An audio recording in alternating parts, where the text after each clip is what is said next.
My dear bankers, this is Mohan Kumar Ramakrishnan, your tutor for this JAIIB paper. Well, to say about myself, I carry 11 years of experience with me in banking in 3 different nationalized banks, starting from Bank of India, India Post Payments Bank, and Bank of Maharashtra. I was so blessed to work in 3 different offices of a bank, right from a branch as rural as Andaman and Nicobar Islands to a circle office which is headquartered at Chennai to a corporate office which was at Delhi. So in this experience of working in 3 offices, I have an overall coverage of multiple verticals. I wish to share my expertise in a very simple form so that you can implement whatever I am teaching in this course in your daily routine. JAIIB அல்லது diploma in banking and finance இது படிக்கிறதுனால ஒரு பேங்கருக்கும் ஒரு banking ஆஸ்பிரண்ட்டுக்கும் positive impacts என்னென்ன நடக்கும் அப்படின்றத இப்போ நம்ம ஒன்று ஒன்றா பார்க்கலாம். First monetary impact. JAIB படிக்கிறதுனாலையும் diploma in banking and finance முடிச்சுட்டு ஒரு பேங்க்கில் ஜாயின் பண்ணி அது JAIB சர்டிஃபிகேட்டாக மாற்றிக்கிறதுனாலையும் பேங்கர்ஸ்க்கு ஒரு இன்க்ரிமெண்ட் கிடைக்கும். இது மானிட்டரி இம்பாக்ட். ரெண்டாவது நாலேஜ் இம்பாக்ட். JAIB சிலபஸில் இருக்கக்கூடிய A to Z ஐட்டமை ஒருத்தர் தெரிஞ்சுக்கிட்டார் அப்படின்னா என்டையர் பேங்கிங் ஆப்ரேஷன்ஸோட பேசிக்கை அவர் கரைச்சி குடிச்சிட்டாருன்னு அர்த்தம். Number 3 promotional chances. நீங்கள் ஒரு நேஷனலைஸ் பேங்க்கில் ஒர்க் பண்ணுறீங்க அப்படின்னா ஒரு ஸ்கேல் டு ஸ்கேல் ப்ரொமோஷன் போகும்போது ஸ்கேல் 1லேருந்து ஸ்கேல் 2 போகிறீங்க, ஸ்கேல் 2லேருந்து ஸ்கேல் 3 போகிறீங்க அப்படின்னும் பொழுது உங்களோட ப்ரொமோஷனில் டிஃபால்ட்டாக 5 மார்க்ஸ் CIBக்கு வச்சுருப்பாங்க. CIB என்று அழைக்கப்படக்கூடிய certified associate of Indian institute of பேங்கிங்க்கு ஃபஸ்ட்டு ஸ்டெப் இந்த junior associate of Indian institute of banking. First இந்த 3 ஐட்டம்ஸையும் நம்ம ஒன்றா இப்போ பார்க்கலாம். முதல்ல மானிட்டரி அலவன்ஸ்.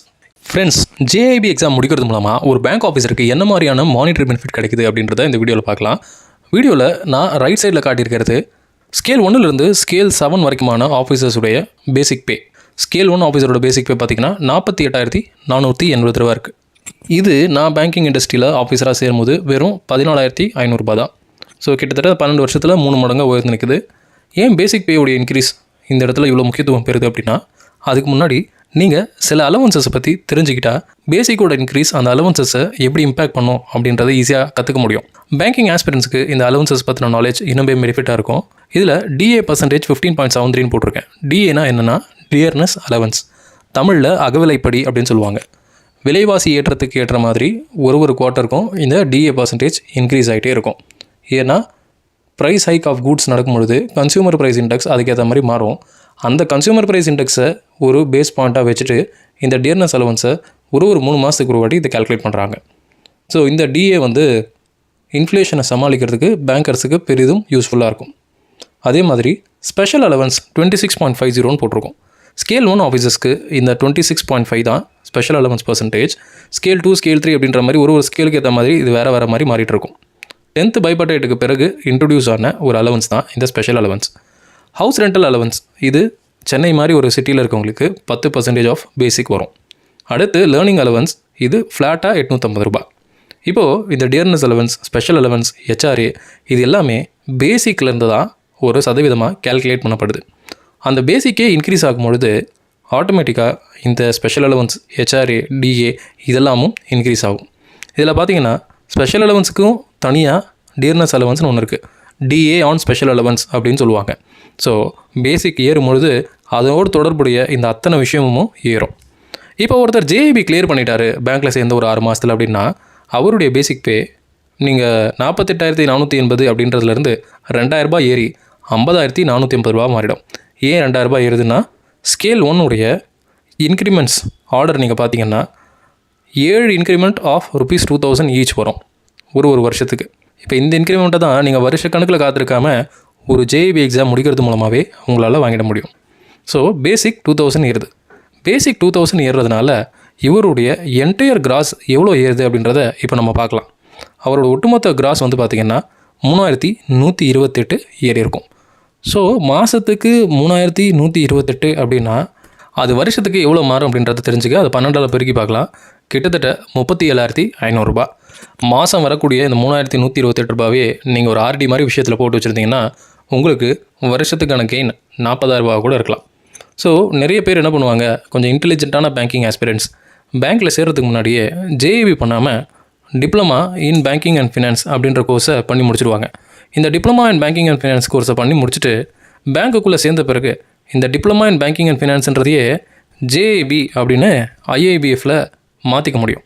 அப்படி பண்ணுறது மூலமாக நீங்கள் வேலைக்கு சேர்ந்த 2வது மாதமே இந்த அடிஷ்னல் இன்க்ரிமெண்ட் ஆஃப் ₹2,000 உங்கள் பேசிக்கில் தானாகவே வந்துடும். இப்போ ஜேஐபியை முடித்த பிறகு ஒருத்தர் ஒரே வருஷத்துக்குள்ளே சிஏஐபியை முடித்தா என்ன நடக்கும் அப்படின்னு பார்க்கலாம். ஜேஐபிக்கு எப்படி பேசிக்கில் ஒரு இன்க்ரிமெண்ட் கிடைக்குதோ சிஏஐபிக்கு பேசிக்கில் 2 இன்க்ரிமெண்ட் கிடைக்கும். ஸோ இப்போ ஜேஐபி முடித்து சிஏபியும் முடித்த ஒருத்தருக்கு மொத்தம் 3 இன்க்ரிமெண்ட் நடந்திருக்கும். அதாவது 48,480 ரூபாய். It would be incremented by 3 × 2000 6,000 இருக்கும். அதை தான் இங்கே காட்டுறேன். 54,480. பேசிக் 6,000 ஏறிச்சு அப்படின்னா அவருடைய கிராஸ் ஏர்னிங்ஸ் 79,000லேருந்து 88,000 மாறிடும். இப்போது 13வது மாதத்தில் அவருடைய சம்பளம் எப்படி இருக்குன்னா, ஜேஏபி இன்க்ரிமெண்ட் வாங்கியிருப்பார், சிஏபி இன்க்ரிமெண்ட் வாங்கியிருப்பார், ஒரு வருஷத்துக்கு அப்புறம் வரக்கூடிய ஆனுவல் இன்க்ரிமெண்ட்டும் வாங்கியிருப்பார். ஸோ ஒட்டுமொத்தமாக 48,480லேருந்து அவர் 56,480க்கு மாறுவார். நான் பேங்கிங்கில் சேர்ந்த புதுசில் 1 இயருக்குள்ளே ஜேஏபியும் முடிச்சிட்டேன், சிஏபியும் முடிச்சிட்டேன், ஆனுவல் இன்க்ரிமெண்ட்டும் வந்துச்சு. எனக்கு அப்போது 1 இயருக்குள்ளே 3 இன்க்ரிமெண்ட்ஸ் வாங்கினேன். ஆனால் இன்றைக்கி 12th பை ப்ராடக்ட்டுக்கு பிறகு 1 இயருக்கு அப்புறமா 4 இன்க்ரிமெண்ட்ஸ் வாங்குறதுக்கான ப்ரொவிஷனும் சாத்தியக்குறிகளும் உங்களுக்கு இப்போ அமைஞ்சிருக்கு. இந்த இன்க்ரிமெண்ட்லாம் நீங்கள் வாங்கினீங்கன்னா உங்களோட கிராஸு எவ்வளோ இன்க்ரீஸ் ஆகிருக்கு அப்படின்றத நம்ம பார்த்தா 91,618 79,106 வகுத்து பாருங்கள். கிட்டத்தட்ட 16% இன்க்ரீஸ். ஒரு வருஷத்தில் உங்களோட சம்பளம் 16% இன்க்ரீஸ் ஆகும். இந்த ஜேஏபி சிஏபியெல்லாம் நீங்கள் ப்ராப்பராக முடிச்சிங்கன்னா. உங்கள் ஃப்ரெண்ட்ஸ் நிறைய பேர் ஐடி கம்பெனியில் புலம்பி நீங்கள் கேள்விப்பட்டிருப்பீங்க. ஆனுவல் ப்ரைஸில் என்ன பண்ணாலும் 5%க்கு மேலே போட மாட்றாங்க, 10%க்கு மேலே போட மாட்றாங்க அப்படின்ட்டு. ஆனால் மொதல் வருஷமே 16% க்ரோத்தை உங்களால் ஈஸியாக பார்க்க முடியும் if you are very dedicated on your academics part. இதுதான் ஜேஏபியை கிளியர் பண்ணுறதுடைய மானிட்டரி பெனிஃபிட். சரி, நாலேஜ் வைஸ் உங்களுக்கு என்னென்ன பெனிஃபிட் கிடைக்குது அப்படின்றத பார்க்கலாம். ஜேஏபி சிலபஸை பொறுத்த வரைக்கும் அது 4 பேப்பர் உள்ளடக்கியது. Paper 1 Indian economy and Indian financial system. இதில் நீங்கள் என்னென்ன கற்றுப்பீங்க அப்படின்னா, இந்தியன் ஃபினான்ஷியல் சிஸ்டத்தோட பேசிக்ஸ், எக்கனாமிக் பிளானிங்கை இந்தியாவில் எப்படி பண்ணாங்க, இந்தியாவில் என்னென்ன விதமான செக்டார்ஸ் இருக்குது, ப்ரையாரிட்டி செக்டர் லெண்டிங்னா என்ன, அப்புறம் எக்கனாமிக் கான்செப்ட்ஸ் அப்படின்ற செகண்ட் மாடியூலில் பிஸ்னஸ் சைக்கிள்ஸ், ஒரு பிஸ்னஸில் என்ன மாதிரி ஆக்ட் ஆகுது. இந்த பிஸ்னஸ் சைக்கிள்ஸ் அப்படின்றது நீங்கள் கிரெடிட்டில் ஒரு எம்எஸ்எம்இ மேனேஜராக இருந்தீங்க, சிசி அக்கௌண்ட்ஸ், ஓடி அக்கௌண்ட்ஸ்லாம் டீல் பண்ணுற ஒரு மேனேஜராக இருந்தீங்கன்னா இந்த பிஸ்னஸ் சைக்கிள்ஸோட இம்பார்ட்டன்ஸை உங்களால் புரிஞ்சுக்க முடியும். இதை தவிர்த்து மேக்ரோ எக்கனாமிக் கான்செப்ட்ஸான ஜிடிபி, யூனியன் பட்ஜெட் இதெல்லாம் நீங்கள் கற்றுப்பீங்க.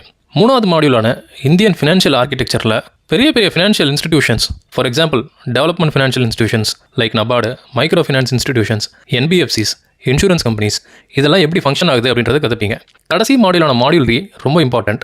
இங்கே பலவிதமான மார்க்கெட்ஸை பற்றி நீங்கள் படிப்பீங்க. Money market, capital market, fixed income market, forex market, அப்புறம் இந்த ஒரு மார்க்கெட்டும் எப்படி ஒன்றுத்தோட ஒன்று பின்னி பிணைஞ்சிருக்கு அப்படின்றதுடைய ரிலேஷன்ஷிப்பையும் நீங்கள் கற்றுக்கலாம். In additional to that mutual funds எப்படி வேலை செய்யுது, பென்ஷன் ஃபண்ட்ஸை எப்படி நிர்வகிக்கிறாங்க அப்படின்ற மாதிரி விஷயங்களையும் உங்களால் ஈஸியாக கற்றுக்க முடியும். இது ஃபஸ்ட்டு பேப்பரான Indian economy and Indian financial சிஸ்டத்தை பற்றி. அடுத்து பிரின்சிபல்ஸ் அண்ட் ப்ராக்டிசஸ் ஆஃப் பேங்கிங்கில் இன்னொரு 4 மாடியூல் இருக்குது. ஃபஸ்ட்டு மாடியூல் ஜென்ரல் பேங்கிங் ஆப்ரேஷன்ஸில் பேங்க்கில் புதுசாக சேரும்பொழுது ஒரு கஸ்டமரை என்ன மாதிரி டீல் பண்ணணும், பேங்கருக்கும் கஸ்டமருக்கும் என்ன மாதிரி ரிலேஷன்ஷிப் இருக்கும், கேஒய்சி ஏஎம்எல் அப்படின்னா என்ன, ஃபாரெக்ஸ் ரெமிட்டன்ஸ் இண்டிவிஜுவல்ஸுக்கு பண்ணும்போது என்னென்ன விஷயத்தெல்லாம் நம்ம கவனிக்கணும், கேஷ் மேனேஜ்மெண்ட் சர்வீசஸை எப்படி நம்ம எஃபெக்டிவாக கையாளணும் அப்படின்றத பார்ப்போம். 2வது மாடியூலான ஃபங்க்ஷன்ஸ் ஆஃப் பேங்க்ஸில் கன்சியூமர் ப்ரொடெக்ஷனை பற்றியும், எந்த மாதிரி அக்கௌண்ட்ஸை எந்த மாதிரி கஸ்டமருக்கு ஓப்பன் பண்ணணும் அப்படின்றத பற்றியும், agricultural financing and MSME financing, அப்புறம் கவர்மெண்ட் ஸ்கீம்ஸை பற்றியும் நாம் கற்றுப்போம். 3வது மாடியூலான பேங்கிங் டெக்னாலஜியில் ஏடிஎம்ஸ் எப்படி வேலை செய்யுது, டெக்னாலஜி பேங்க்கோடைய டெய்லி ஆப்ரேஷன்ஸில் எந்த மாதிரியான மேஜிக்கை பண்ணுது, செக்யூரிட்டி கன்சிடரேஷன் பாயிண்ட் ஆஃப் வியூவில் ஒரு பேங்கராக நம்ம என்னென்னலாம் பண்ணணும் என்னென்னலாம் பண்ணக்கூடாது, இன்ஃபர்மேஷன் டெக்னாலஜி ஆக்ட் என்ன சொல்லுது அப்படின்றத நம்ம பார்ப்போம். மாடியூல் டி ஆன ethics in banks and financial இன்ஸ்டிடியூஷன்ஸில் ஒர்க் எத்திக்ஸை பற்றி ரொம்ப டீட்டெயிலாக சொல்லியிருப்பாங்க. இது பேப்பர் நம்பர் 2. அடுத்து பேப்பர் நம்பர் 3. இது ரொம்ப முக்கியமான paper, accounting and financial management for bankers. இதில் அக்கௌண்டிங் அப்படின்ற விஷயத்தை பார்த்த உடனே இன்ஜினியரிங் முடிச்சுட்டு பேங்க்கில் வந்த பல பேருக்கு ஒரு பயம் தொற்றிக்கும். காமர்ஸ் ஸ்டூடெண்ட்ஸ்க்கு தான் அந்த பேப்பர் ஈஸியாக இருக்கும், நமக்கெல்லாம் கஷ்டமாக இருக்கும் அப்படின்னு நிறைய பேர் நினச்சிப்பாங்க. பட் மேக்ஸை எஃபெக்டிவாக ஒருத்தரால் போட முடியுது அப்படின்னா, ஏன்னா நீங்கள் பேங்க் ஜாபுக்கு வரீங்க அப்படின்னாலே நிறைய ஆப்டிடியூட் கொஷின்ஸ்லாம் கிளியர் பண்ணிட்ட பிறகு தான் பேங்கிங் இண்டஸ்ட்ரிக்குள்ளே நீங்கள் நுழைஞ்சிருப்பீங்க. ஸோ ஒரு மேத்தமெட்டிக் பற்றி பேசிக் நாலேஜ் இருக்கிற யாராலையும் இந்த accounting and financial management for bankers அப்படின்ற பேப்பரை ஈஸியாக கிளியர் பண்ணுறதோட மட்டும் இல்லாது நல்ல மார்க்ஸோட பாஸ் பண்ணவும் முடியும். உங்களோட ஸ்கோரை பெருசாக ரைஸ் பண்ணி உங்களுக்கு ஹெல்ப் பண்ண போகிற ஒரு முக்கியமான பேப்பர் இந்த accounting and financial management of bankers தான். இதில் என்னெல்லாம் நம்ம படிப்போம் அப்படின்னா, basic accountancy procedures, bank reconciliation statement, depreciation எப்படி கால்குலேட் பண்ணணும் அப்படின்றத மாடியூல் ஏல படிப்போம். மாடியூல் பியில் ஃபினான்ஷியல் ஸ்டேட்மெண்ட்ஸை எப்படி அனலைஸ் பண்ணுறது, கம்பெனி அக்கௌண்ட்ஸ் எப்படி பார்க்குறது, கேஷ் ஃப்ளோ அண்ட் ஃபண்ட் ஃப்ளோவை எப்படி அனலைஸ் பண்ணுறது அப்படின்ற டீப் அக்கௌண்டிங் சிலபஸை பற்றி நம்ம பார்ப்போம். மாடியூல் சி ஆன ஃபினான்ஷியல் மேனேஜ்மெண்ட்டில் ஒய்டிஎம் என்று அழைக்கப்படக்கூடிய ஈல்டு டு மெச்சூரிட்டி கால்குலேஷன்ஸ், ஃபாரெக்ஸை வச்சு பண்ணக்கூடிய மேத்தமேட்டிக்கல் கால்குலேஷன், காஸ்ட் ஆஃப் கேபிட்டலை எப்படி கண்டுபிடிக்கணுன்ற விஷயம், ரேஷியோ அனாலிசிஸ் அப்படின்ற மாதிரி பியோர் மேத்தமெட்டிக்ஸ் விஷயத்தை பார்ப்போம். மாடியூல் டியில் taxation and fundamentals of costing அப்படின்னு சார்ட்டர்ட் அக்கௌண்டன்ட்டுக்கு படிக்கக்கூடிய ஸ்டூடெண்ட்ஸ் படிக்கிற ஒரு பேப்பரை நாம ஜேஏபியில் அக்கௌண்ட்ஸ் பேப்பரோட மாடியூல் டியில் பார்ப்போம். இதில் costing methods, standard costing, marginal காஸ்டிங்ன்ற மாதிரி விஷயங்கள் இருக்கும். 4வது பேப்பரான retail banking and wealth management paper தான் உங்களுக்கு டே டு டே ஆப்ரேஷன்ஸில் பேங்கிங்கில் என்னென்ன பண்ணுவீங்களோ அதை உங்களுக்கு கற்றுக் கொடுக்கும். இதில் 4 மாடியூல்ஸ். மாடியூல் ஏ ரீட்டைல் பேங்கிங். இங்கே ரீட்டைல் பேங்கிங் பற்றின ஒரு இன்ட்ரோடக்ஷன், அப்புறம் பிரான்ச் ப்ராஃபிட்டபிலிட்டியை எப்படி இன்க்ரீஸ் பண்ணணும் அப்படின்ற விஷயங்களை பற்றி டீல் பண்ணியிருப்பாங்க. Module be retail products and recovery. இதில் முக்கியமான ரீட்டைல் லையபிலிட்டி ப்ராடக்ட்ஸான டிமாண்ட் டெபாசிட்ஸ், அப்புறம் அதை எப்படி நீங்கள் கேன்வாஸ் பண்ணணும் அந்த விஷயங்களை பற்றி போட்டிருப்பாங்க. In additional to that credit cards, debit cards, retail பேங்கிங்கில் ஆர்டிஃபிஷியல் இன்டெலிஜென்ஸோட பங்கு என்ன, ரீட்டைல் லோன்ஸை எப்படி ரெக்கவர் பண்ணணும் அப்படின்ற விஷயங்களை டீட்டெயிலாக இலிஸ்ட்ரேட் பண்ணியிருப்பாங்க. 3வது மாடியூலான மாடியூல் சியில் மார்க்கெட்டிங் ஆஃப் பேங்கிங் சர்வீசஸ் எந்தெந்த சேனல் மூலமாலாம் பண்ணலாம், டெலிவரி மாடல்ஸ் என்னென்ன இருக்குது அப்படின்றத எக்ஸ்பிளைன் பண்ணியிருப்பாங்க. Last module wealth management module. இங்கே தான் இன்வெஸ்ட்மெண்ட் மேனேஜரை பற்றியும், டேக்ஸ் பிளானிங்கை பற்றியும், ஃபினான்ஷியல் சர்வீசஸ் ஒரு பேங்க் என்னென்னலாம் கொடுக்குது அப்படின்றத பற்றியும், housing finance and tax planning அப்படின்றத பற்றியும் டீட்டெயிலாக எலிஸ்ட்ரேட் பண்ணுவாங்க. ஸோ இந்த 4 பேப்பரில் இருக்கக்கூடிய 4 மாடியூல்ஸ் ஓவராலாக பார்த்தீங்கன்னா 16 மாடியூல்ஸில் பேங்கிங்கோட A to Z கம்ப்ளீட்டாக அடங்கிடும். நிறைய பேங்கிங் ஆஸ்பிரன்ஸ் ஜென்ரல் அவேர்னஸ் படிக்கிறேன், பேங்கிங் நாலேஜ் படிக்கிறேன் அப்படின்னு நெகோஷியபிள் இன்ஸ்ட்ருமெண்ட் ஆக்ட் எந்த வருஷம் பண்ணாங்க, RBI ஆக்ட் எந்த வருஷம் பண்ணாங்கன்றதை மட்டும்தான் படிச்சிருப்பீங்க. பட் இதெல்லாம் விட தினசரி பேங்கராக இருக்கிறதுக்கு என்னென்ன தேவை அப்படின்றத உங்களுக்கு கற்றுக் கொடுக்க போகிறது இந்த பர்டிகுலர் JAB பேப்பர் தான். ஸோ மானிட்டரி திங்ஸை நம்ம பார்த்துட்டோம், நாலேஜ் திங்ஸையும் பார்த்துட்டோம். ப்ரொமோஷன் ஆங்கிளில் இது எந்த அளவுக்கு யூஸ்ஃபுல்லாக இருக்கும் அப்படின்றத நான் சொல்கிறேன்.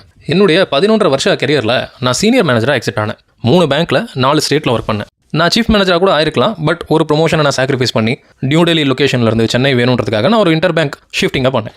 என்னோட ஃப்ரெண்ட்ஸ் எல்லாருமே இன்றைக்கி சீஃப் மேனேஜர்ஸாக இருக்காங்க, சில பேர் ஏஜிஎம்ஸாகவும் இருக்காங்க.